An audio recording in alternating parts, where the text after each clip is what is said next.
Bonjour, bonjour à tous. J'espère que vous allez bien et que cette journée a bien commencé pour chacun d'entre vous. Ce matin, je voudrais parler quand même de l'écriture d'un livre. Selon vous, est-ce une nécessité? Est-ce une option? Je voudrais vous donner mon point de vue. Comme la plupart des personnes le savent, je me suis fait baptiser la gynécologue des livres. Pourquoi la gynécologue des livres? Parce qu'en 2021, je constate, je réalise que des personnes avaient des histoires vraiment merveilleuses, des histoires impactantes, des choses qu'elles avaient surmontées et qui pouvaient aider d'autres personnes en fait à transformer leur vie, mais elle n'arrivait pas vraiment à matérialiser cela dans un livre parce qu'elle se disait que elle n'était pas capable d'écrire. Donc moi, ce qui me décide vraiment à me positionner en tant qu'accompagnatrice à l'écriture, c'était vraiment le fait de pouvoir aider ces personnes à atteindre leur objectif et leur faire comprendre que l'écriture est possible pour tout le monde. Ça ne dépend pas de si tu étais fort en français à l'école ou pas. Ça ne dépend pas de tes capacités intellectuelles actuelles. Ça ne dépend même pas de si tu sais utiliser un ordinateur ou pas. Il suffit juste d'avoir la volonté d'impacter, d'avoir la volonté de laisser une trace à cette génération. Ça me ramène donc à ce sujet. L'écriture d'un livre, est-ce une option ou est-ce une nécessité? On a l'habitude de dire qu'en Afrique, un vieillard qui meurt, c'est une bibliothèque qui brûle. Et moi je dis, c'est triste. C'est triste que chaque vieillard qui s'en va, bien chaque personne qui s'en va, porte quand même avec elle un bagage culturel, un bagage intellectuel, un bagage social, un bagage économique qui aurait pu aider d'autres personnes, qui aurait pu aider d'autres personnes à grandir d'une façon ou d'une autre. Et j'avais dit dans un live qu'il est temps qu'on arrête en fait de déclarer cette phrase. Il est temps qu'on arrête de déclarer cette phrase de un vieillard qui meurt, c'est une bibliothèque qui brûle. Parce que nous devons faire la différence. Je ne considère personnellement pas l'écriture comme une option. Pour moi, tout le monde devrait écrire au moins un livre. Laissez au moins les traces de votre histoire à vos enfants. Laissez au moins ces traces de votre histoire à vos enfants parce que votre histoire, c'est en quelque sorte une partie de la leur. Ne les privez pas de votre histoire. Parlez-leur de vous, parlez-leur de votre parcours, de ce que vous avez vécu. Donnez la possibilité à vos petits-enfants de découvrir qui étaient leurs grands-parents, qui étaient leurs arrière-grands-parents. Parce qu'aujourd'hui, beaucoup de gens vivent des crises identitaires. On ne connaît pas. Parfois, tu n'as même jamais vu ton père, tu n'as jamais vu ta mère, ou bien quand ta mère t'a mise au monde, elle est décédée. Laissons des traces. Tu grandis comme ça sans avoir aucune idée de qui tu es. Tu n'as aucune idée de tes racines. Laissons des traces pour nos enfants. Je ne cesserai jamais de le dire. Laissons des traces pour nos enfants. Donnons l'opportunité à nos enfants de continuer à être enseignés par nous, même quand on ne sera plus de ce monde. Toi qui as à cœur d'écrire, passe à l'action en fait. Arrête de lutter contre cette voix qui te dit écris, écris. Passe à l'action et laisse une trace de ton histoire pour ta descendance.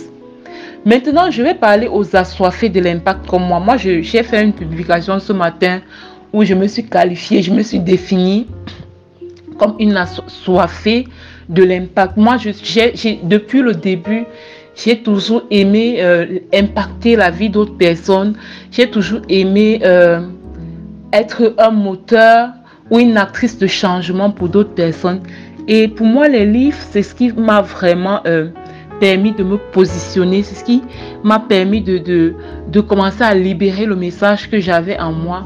Parce que tu peux parler, mais la vérité, c'est que quand tu parviens à condenser ton message dans un livre, ça fait toute la différence. Ça fait toute la différence.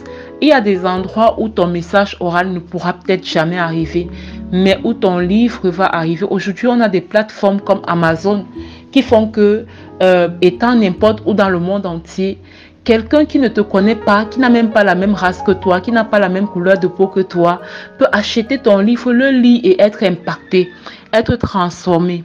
De ce point de vue, je ne considère pas l'écriture d'un livre comme une option.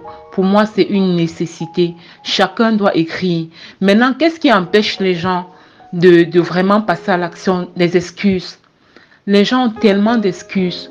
Avec 3 ans, oui, pratiquement, je pense qu'il a commencé en 2021, aujourd'hui nous sommes en 2024. Donc, avec 3 ans d'expérience dans le domaine de l'écriture, je peux vous dire que les gens ont énormément d'excuses qui les empêchent en fait de passer à l'action et de pouvoir écrire leur livre. Je n'ai pas assez d'argent. Oh, je ne connais pas la bonne maison d'édition. Oh, je suis trop occupée. Je suis trop occupée par les formations que j'ai prises. Je suis trop occupée par mon travail. Je suis trop occupée par les enfants. Je suis trop occupée par mon mari et tout ça. Mais la vérité, c'est que si tu priorises l'écriture de ton livre, tu vas le faire. Et sur la question de l'argent, il y a tellement d'opportunités. Nous-mêmes, nous offrons des accompagnements à l'écriture, les éditions Mathias, de l'écriture à la publication du livre sur Amazon. Mais nous offrons même aussi des formations en écriture pour des personnes qui n'ont pas assez d'argent. Donc, il y a tellement de solutions. Il y a aussi d'autres maisons d'édition qui proposent des offres vraiment très alléchantes. Donc, moi, je me dis, quelqu'un qui met la question de l'argent en avant, ou qui met la question du temps en avant, n'a pas compris la nécessité, l'urgence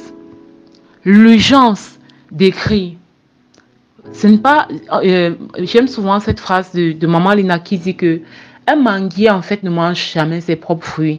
Donc, cette histoire que vous avez vécue, cette expertise que vous avez vécue, ce n'est pas pour vous.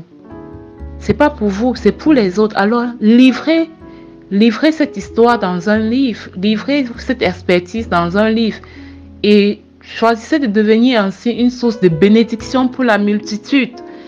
Ce qui est sûr, vous ne pouvez pas écrire et rester la même personne. Votre vie peut même faire un changement à 360 degrés, mais vous n'allez pas y croire en fait. Vous ne pouvez pas écrire. Il y a même des portes dans votre vie qui ne s'ouvrent pas parce que vous n'avez pas encore écrit. Il y a des boîtes qui ne vous contactent pas encore parce que vous n'avez pas encore écrit. Dès lors que vous allez brandir un livre, le regard posé sur vous par vos proches ou par la société ne sera plus jamais le même. Donc, c'est ce que je voulais partager avec vous aujourd'hui. Dis-moi, toi qui m'écoutes, comment est-ce que tu vois l'écriture? Je sais qu'il y a des coachs qui me lynchent souvent sur Internet quand je dis en tant que coach, en tant que consultant, il faut absolument écrire. Il y a des personnes qui me lynchent en disant que est-ce que c'est obligé seulement d'impacter par l'écriture? Moi, je dis c'est obligé. C'est obligé, oui. Pourquoi? Parce que c'est la seule chose qui va rester de vous quand vous ne serez plus de ce monde. C'est le seul moyen de continuer à impacter même après votre mort. Oui, toutes vos vidéos, vos conférences, on va oublier tout ça, les maisons que vous allez laisser, les biens immobiliers que vous allez laisser. Tout ça va partir entre les mains de quelqu'un d'autre. Mais la seule chose qui va vous rester pour vous, qu'on ne pourra jamais vous retirer après votre mort, c'est votre livre. Donc, je m'arrête là. Je vous souhaite une excellente journée bénie.